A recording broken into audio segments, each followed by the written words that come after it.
Éviter une humiliation mémorable au président Alassane Ouattara dans l'affaire des mercenaires incarcérés à Bamako, c'est désormais la mission confiée par la France au secrétaire général de l'ONU, Antonio Guterres. Une éventuelle réussite de cette mission évitera du coup à l'organisation onusienne, dont la responsabilité est aussi engagée dans cette affaire, de prendre un sérieux coup sur son image. D'où de fortes pressions sur les autorités maliennes pour obtenir la libération des membres du commando envoyé à Bamako, le 10 juillet 2022. L'objectif final recherché par le président Ouattara et ses soutiens, éviter, vaille que vaille, la tenue d'un procès qui pourrait avoir des conséquences tant à Abidjan qu'au sein de l'ONU. Malgré les différentes méditations, les 46 mercenaires, de différentes nationalités selon plusieurs sources, croupissent dans les geôles à Bamako.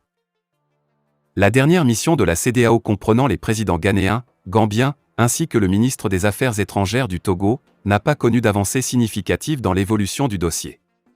Le silence de carpe observé par les membres de cette mission après leur audience avec Assimi Goïta en dit long sur la complexité des négociations initialement menées par les autorités togolaises.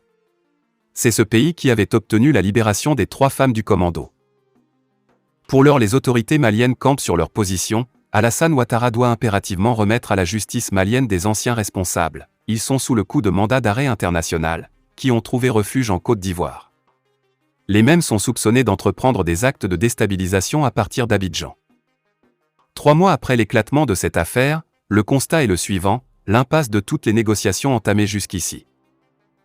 Pour se tirer d'affaire et dans l'espoir d'obtenir une porte de sortie honorable, Alassane Ouattara se tourne vers son mentor, Macron.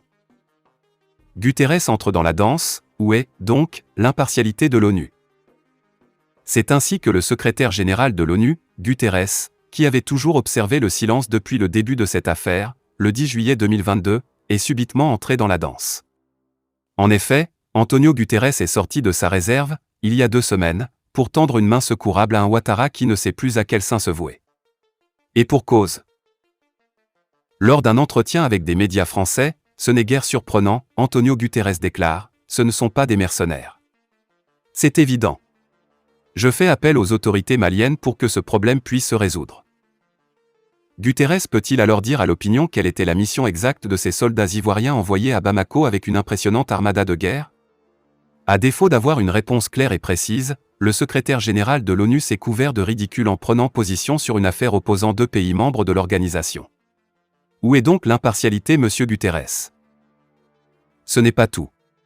Emboîtant le pas au secrétaire général et toujours sous l'instigation de la France, le secrétariat général de l'ONU a appelé la libération immédiate des 46 soldats détenus à Bamako. Dans cette prise de position à la fois flagrante et hontée, le secrétariat général de l'ONU exprime sa vive préoccupation face au maintien en détention depuis le 10 juillet de militaires ivoiriens à Bamako. Nul n'est dupe. À New York, tout est mis œuvre pour sauver le président ivoirien avec la complicité de Guterres, visiblement mis en mission pour ce faire. Une surprise?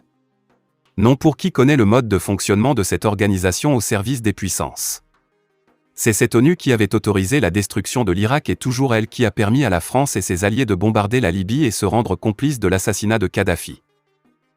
C'est dire que le soutien affiché de l'ONU à Alassane Ouattara obéit à une règle, celle de transformer les victimes en coupables, là où les intérêts de certains États sont en jeu. Seulement voilà.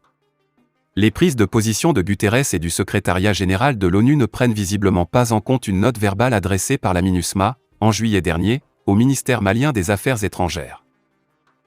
En effet, répondant au gouvernement malien qui avait demandé des explications au sujet du commando ivoirien, la MINUSMA avait apporté les précisions suivantes. 1. Clarification sur les liens légaux ou contractuels entre les militaires ivoiriens arrivés à Bamako le 10 juillet 2022, Sahel Aviation Service et le contingent allemand de la MINUSMA.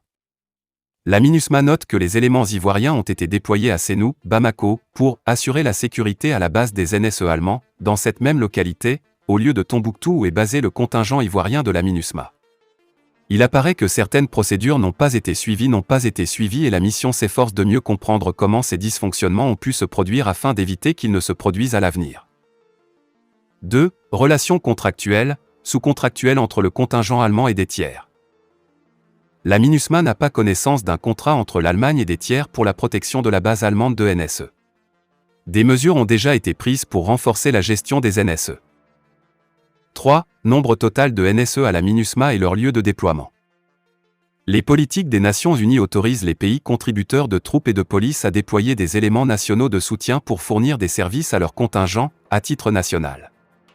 Chaque contingent a la responsabilité d'informer la MINUSMA, tous les mois, du nombre de ces éléments nationaux de soutien déployés. Selon les déclarations des contingents, au mois de juin 2022, le nombre total de NSE au Mali s'élève à 609, y compris 471 soutenant le contingent allemand, 33 Bangladais, 7 Cambodgiens, 5 Tchadiens, 60 Britanniques, 4 Sri Lankais et 29 Suédois. Comme on le voit, cette note de la MINUSMA ne fait nullement mention de contingents ivoiriens des effectifs NSE présents au Mali. En outre, cette note pose clairement des questions qui, jusqu'ici, n'ont pas eu de réponse. Premièrement, la MINUSMA indique que des procédures n'ont pas été suivies. Quelles sont ces procédures? Pourquoi les autorités ivoiriennes et même les Allemands ont-ils violé ces procédures? Que cacherait-il? Deuxièmement, la MINUSMA affirme ne pas avoir connaissance d'un contrat entre l'Allemagne et des tiers. Question: pourquoi les autorités ivoiriennes et allemandes n'ont-elles pas informé la MINUSMA de leur contrat, si contrat il en existe réellement? Et pourquoi le silence assourdissant de l'Allemagne depuis l'éclatement de cette affaire, même si au début le ministre allemand des Affaires étrangères avait tenté de faire un chantage sur Bamako en exigeant la libération des soldats ivoiriens? Un business sur le dos de l'armée ivoirienne? Quelle est l'implication réelle de l'Allemagne dans cette affaire? Troisièmement, quelles étaient exactement les missions assignées à ce commando? Déstabilisation des institutions? Acte de sabotage? Au-delà, les supputations vont bon train. Certains parlent d'une magouille politico-militaro-financière qui aurait débuté depuis des années entre Bamako et Abidjan. Les noms de deux anciennes personnalités des deux pays sont cités: Karim Keita, fils d'Ibeka et ancien président de la Commission Défense à l'Assemblée nationale, et Feu Ahmed Bagayoko, ancien ministre de la Défense et ancien PM de Côte d'Ivoire. À en croire certaines mauvaises langues, cette affaire, au début, était un juteux business sur le dos de l'armée ivoirienne et au profit de Karim et de Hambak. Aujourd'hui, il semble que le business serait passé entre d'autres mains à Abidjan. Et du coup, à l'objectif initial, faire du profit, se serait greffé un acte de sabotage de la transition malienne. Pour maintes raisons et dans le but de sauver le régime de Alassane Ouattara, allié de taille de Macron, l'ONU est appelée à la rescousse. Fin de la vidéo, merci pour votre attention.